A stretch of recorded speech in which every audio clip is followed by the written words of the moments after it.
Hi friends, myself R V Prasad. Welcome to my YouTube channel R V edu point. दोस्तों, जैसा कि आप जानते हैं कि अपने यूट्यूब चैनल के माध्यम से हम आपको फिजिक्स और मैथ के साथ साथ अन्य विषयों से संबंधित तथ्य भी आपको देते रहते हैं।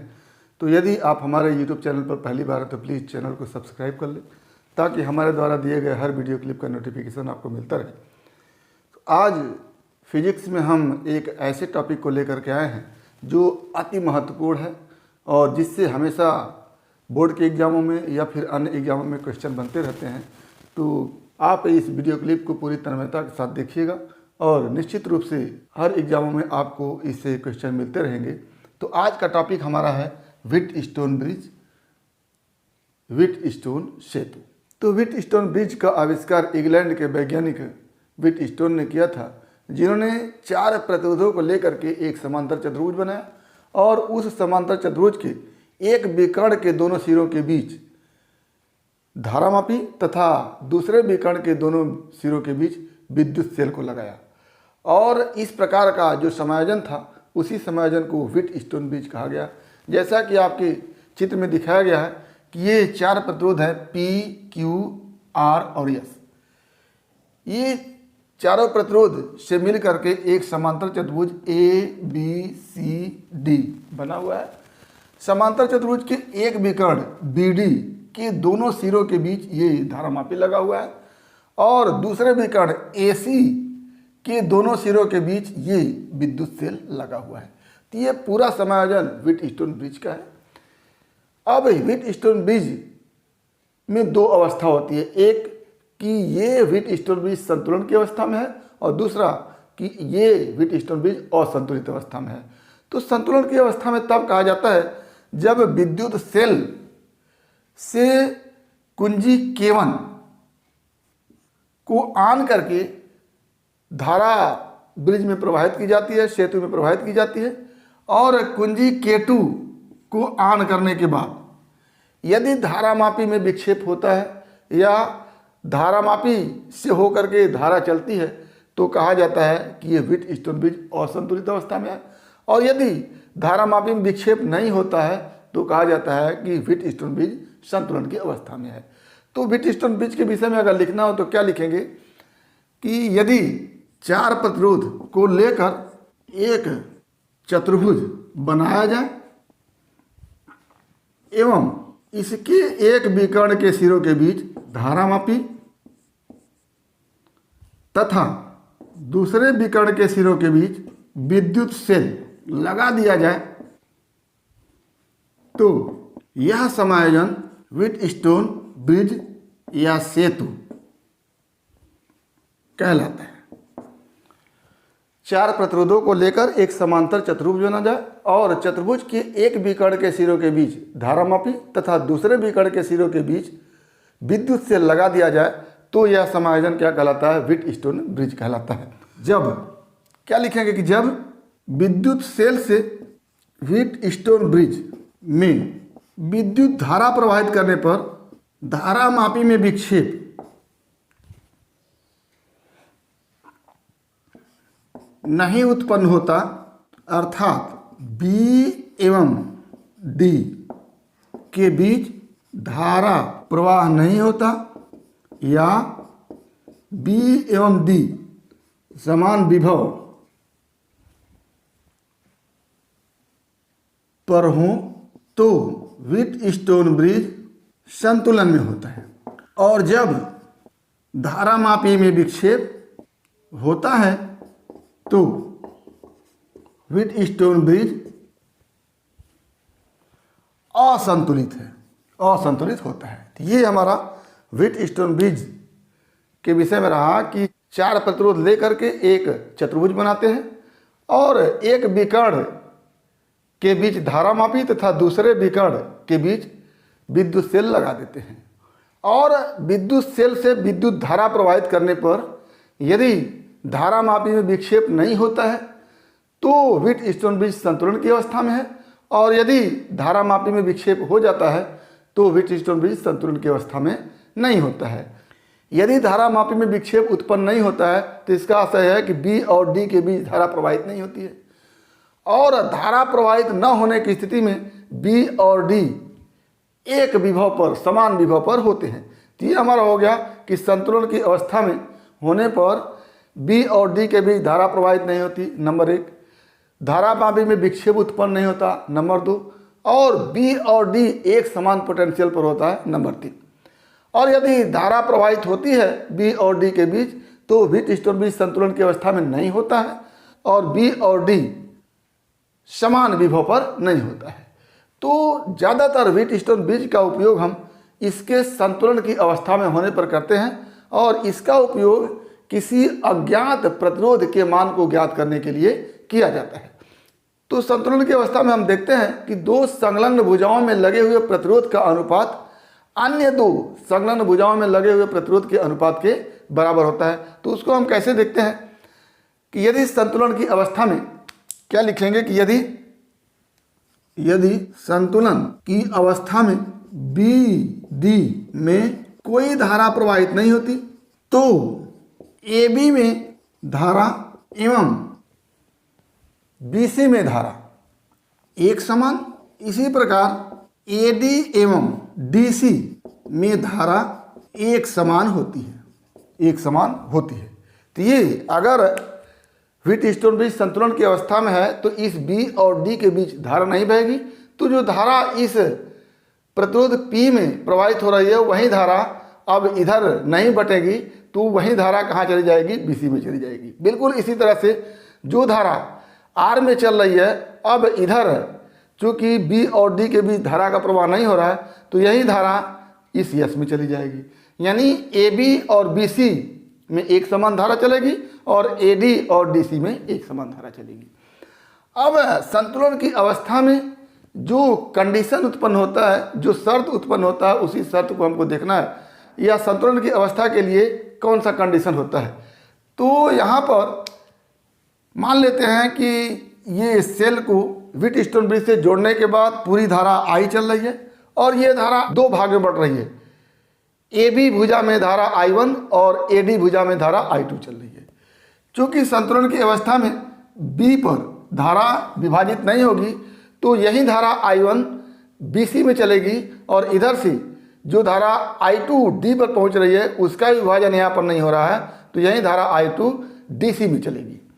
तो क्या लिखेंगे कि संतुलन की अवस्था में AB एवं BC में धारा I1 तथा AD एवं DC में धारा I2 तथा BD में धारा 0 होगी।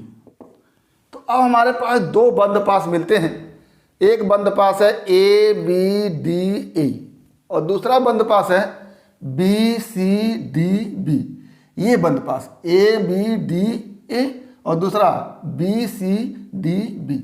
दोनों बंद पास में हम किरचॉफ के द्वितीय नियम, जिसको हम ऊर्जा संरक्षण का नियम भी कहते हैं, वोल्टता का नियम भी कहते हैं, उसी को हम लगाते हैं। तो क्या लिखेंगे, तो पहले बंद पास ABDA के लिए क्या लिखेंगे कि बंद पास ABDA के लिए किरचॉफ के द्वितीय नियम के अनुसार क्या हो जाएगा, हम क्लॉकवाइज डायरेक्शन में कैलकुलेशन करते हैं इस तरह से। तो जिस दिशा में कैलकुलेशन कर रहे हैं I1 की दिशा वही है तो I1 into P, I1 plus होगा इंटू P। हम क्लॉकवाइज डायरेक्शन में कैलकुलेशन कर रहे हैं और ये धारा I1 भी क्लॉकवाइज डायरेक्शन में ही चल रहा है तो I1 इंटू P हो जाएगा। आगे चलते हैं तो इस धारा मापी में कोई धारा नहीं बढ़ रही है तो यहाँ पर 0 हो जाएगा। तो आते हैं प्रतिरोध R की तरफ, तो कैलकुलेशन हम कर रहे हैं इस दिशा में और धारा चल रही है इस दिशा में। तो ऐसी स्थिति में क्या हो जाएगा, I2 धारा माइनस लिखेंगे इंटू R लिखेंगे इक्वल टू, इस बंद पास में कोई भी सेल नहीं लगा हुआ है तो ये हो जाएगा 0। या इसी को लिखेंगे I1 इंटू P बराबर I2 इंटू R। इसको समीकरण 1 कह लेते हैं। अब दूसरे बंद पास में चलते हैं BCDB में। दूसरे बंद पास BCDB में दूसरे बंद पास बी सी डी बी में क्या मिलेगा आपको, I1 इंटू क्यू। इस तरह से क्लॉकवाइज दिशा में हम कैलकुलेशन कर रहे हैं और ये धारा हमारे कैलकुलेशन की दिशा में है, तो I1 इंटू क्यू हो जाएगा। अब इधर आते हैं प्रतिरोध S की तरफ, तो हम कैलकुलेशन कर रहे हैं ई दिशा में और धारा I2 चल रही है ई दिशा में, अपोजिट दिशा में। तो क्या हो जाएगा, minus I2 into S equal to, इस बंद पास में भी कोई सेल नहीं लगा हुआ है तो क्या हो जाएगा, 0। यहाँ से हो गया हमारे पास I1 इंटू क्यू बराबर I2 इंटू एस। ये इक्वेशन 2 हो गया। इक्वेशन 1 को इक्वेशन 2 से डिवाइड करेंगे तो क्या आ जाएगा, I1 इंटू पी बटा I1 इंटू क्यू बराबर I2 इंटू आर बटा I2 इंटू एस। और इसको हल करेंगे आप तो आएगा P upon Q equal to R upon S. ये हमारा कंडीशन है इस व्हीटस्टोन ब्रिज के संतुलन के लिए। जब हमने इस धारा मापी में धारा को 0 मानते हुए हमने पूरा कैलकुलेशन किया तो हमारे पास आया कि P by Q equal to R by S होगा। यानी इन दो संलग्न भुजाओं में लगे प्रतिरोध का अनुपात इन दो संलग्न भुजाओं में लगे प्रतिरोध के अनुपात के बराबर होता है, तब हम कहेंगे कि व्हीटस्टोन ब्रिज संतुलन की अवस्था में है। तो इन 4 प्रतिरोधों को इस प्रकार से समायोजित करते हैं कि ये व्हीटस्टोन ब्रिज संतुलन की अवस्था में हो जाए या धारा मापी में विक्षेप न हो जाए। तो ऐसी स्थिति में हमको P और Q का अनुपात मालूम हो, P और Q का अनुपात मालूम हो और R का मान मालूम हो तो हम S का मान इस फार्मूले से निकाल सकते हैं। तो क्या कहेंगे कि यदि P एवं Q का अनुपात ज्ञात हो और R का मान ज्ञात हो तो सेतु के संतुलन की अवस्था में S का मान ज्ञात किया जा सकता है, ज्ञात किया जा सकता है। जैसे अगर हमको ये R का मान मालूम है और S का मान ज्ञात करना है तो R इस भुजा में जोड़ देंगे, S इस भुजा में जोड़ देंगे और P और Q को इस प्रकार से समायोजित करेंगे कि इस धारा मापी में विक्षेप 0 हो जाए। तो हमारे पास P और Q का मान भी मालूम हो जाएगा, R का मान भी मालूम हो जाएगा, तो S का मान हम निकाल सकते हैं। तो इसीलिए P और Q को अनुपाती भुजा कहते हैं। P और Q को क्या कहते हैं, अनुपाती भुजा कहते हैं। और R को ज्ञात भुजा कहते हैं, S को अज्ञात भुजा कहते हैं।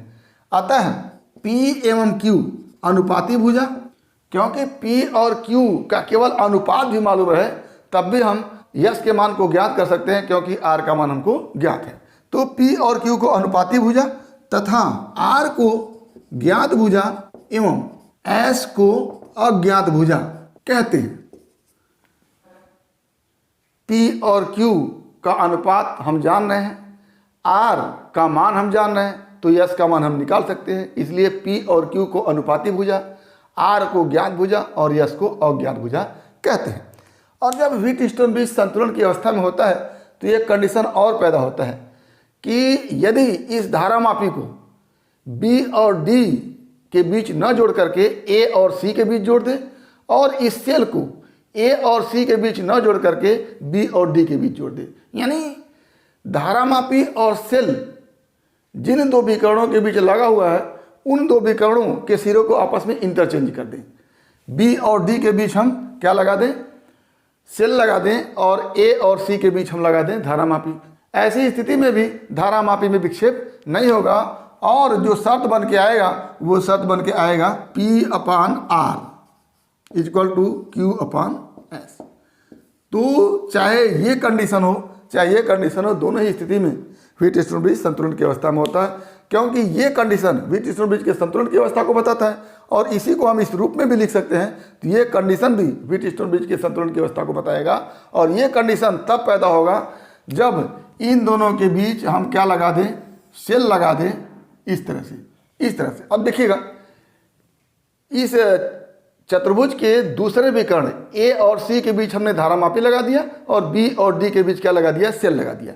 तो ऐसी स्थिति में जो हमारे पास कंडीशन प्राप्त होगा वो होगा Q बाई S, ऊपर के संलग्न भुजाओं का अनुपात बराबर नीचे का P बाई R। तो ये कंडीशन हमारे पास है Q/S = P/R।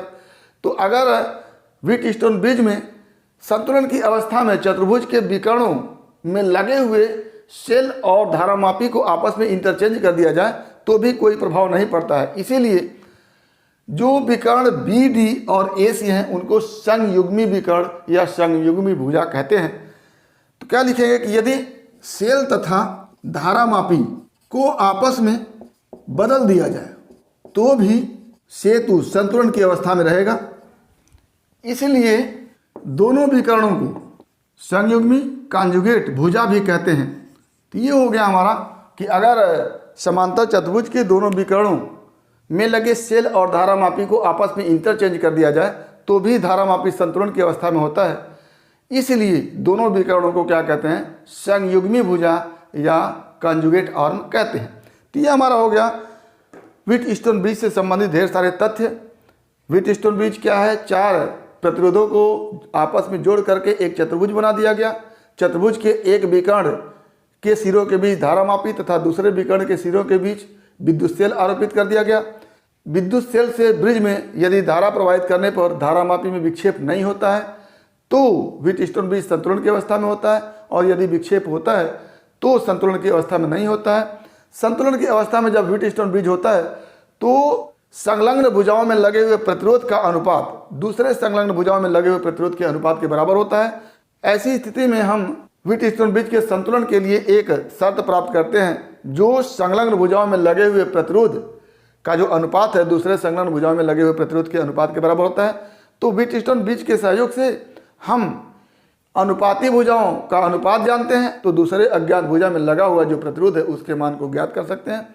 इसका एप्लीकेशन हर जगह होता है। कॉम्पिटिटिव एग्जामों में अक्सर करके इसी के एप्लीकेशन पर आधारित क्वेश्चन बनते हैं। यदि आप व्हीटस्टोन ब्रिज को अच्छी तरह से पढ़ लिए हैं तो वो सवाल आसानी से होते हैं, अन्यथा की स्थिति में थोड़ी परेशानी आपको होती है। तो एक बार फिर आपसे आग्रह है कि व्हीटस्टोन ब्रिज को आराम से तन्मयता के साथ पढ़िएगा ताकि आपको हर एग्जामों में लाभ होता रहे। तो आज बस इतना ही। अगला टॉपिक अगले वीडियो क्लिप में एक बार फिर आपके भविष्य के लिए बेस्ट ऑफ लक। धन्यवाद।